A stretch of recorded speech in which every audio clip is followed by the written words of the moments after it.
அவ்வளவு செருப்புகள் சிதறி கிடக்குது இல்லையா? பொது சொத்துக்கள் சேதம் பண்ணிட்டாங்க அப்படின்னு சொத்துக்கள் சேதம் அடைந்தது ஏதாவது ஒண்ணு சொல்லுங்க, ஆதாரத்தோட நிரூபிங்க. ஏதாவது காவல்துறை வாகனம் உடைக்கப்பட்டதா? அரசு பேருந்து ஏதாவது உடைக்கப்பட்டதா? விமான நிலையத்தில் ஏதாவது அரசுடைய பொருள் உடைக்கப்பட்டதா? ஏதாவது ஒரு ஆதாரத்தை நீங்க நீங்க காட்டுறீங்க என்கிட்ட. நீங்க சொன்னீங்கல்ல பொது சொத்து விமான நிலையத்துல வந்து பாத்தீங்கன்னா அந்த தூண் வந்து கொஞ்சம் ஷேக் ஆன ஆதாரத்தை காட்டுங்க. ஆதாரத்தை காட்டுங்க. வெளியே வந்து எந்த இடத்துல உடைச்சிருக்காங்கன்னு சொல்லுங்க. நீங்க எங்களை வந்து நீங்க தவறா சித்தரிக்காதீங்க சரிங்களா? மதுரையில அவ்வளவு பெரிய கூட்டம், கட்டுக்கடங்காத கூட்டம், பெரும் மக்கள் கூட்டம். ஏதாவது அசம்பாவிதம் நடந்ததா? ஏதாவது பொதுமக்களுக்கு ஏதாவது ஒரு இடையூறு ஏற்பட்டதா? ஏதாவது சட்ட ஒழுங்கு பிரச்சனை ஏற்பட்டதா? ஏதாவது ஒண்ணு சொல்லுங்க.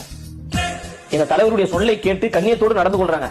சில தோழர்கள் வரம்பு மீறி இந்த பைக்ல செல்றது, வேன் மேல குதிக்கிறது, முன்னாடி இந்த முகப்புல லைட்டா பேர்ந்த விஷயங்கள்லாம் பார்த்தோம். அது கூட்ட நெரிசலுங்க. கூட்ட நெரிசலினால் அந்த இடத்துல வண்டியில வந்து ஒரு சிராய்ப்பு ஏற்பட்டது, பேரிகார்டர் கீழே விழுந்ததே தவிர எந்த இடத்துல பொது சொத்தை நாங்கள் சேதைப்படுத்தினோம் மட்டும் நீங்க சொல்லுங்க.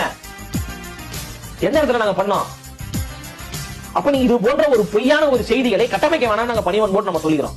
அன்பால் ஈர்க்கப்பட்ட கூட்டங்க. திமுக மாதிரி நாங்க காசு கொடுத்தா கூட்டுறோம்? 1000 ரூபாய்க்கும் 500 ரூபாய்க்கும் காசு கொடுத்து நாங்க கூட்டுறோமா? சாப்பாட்டை கொடுத்து நாங்க கூட்டத்தை கூட்டுறோமா? சாராயத்தை கொடுத்து நாங்க கூட்டத்தை கூட்டுறோமா? கிடையாது.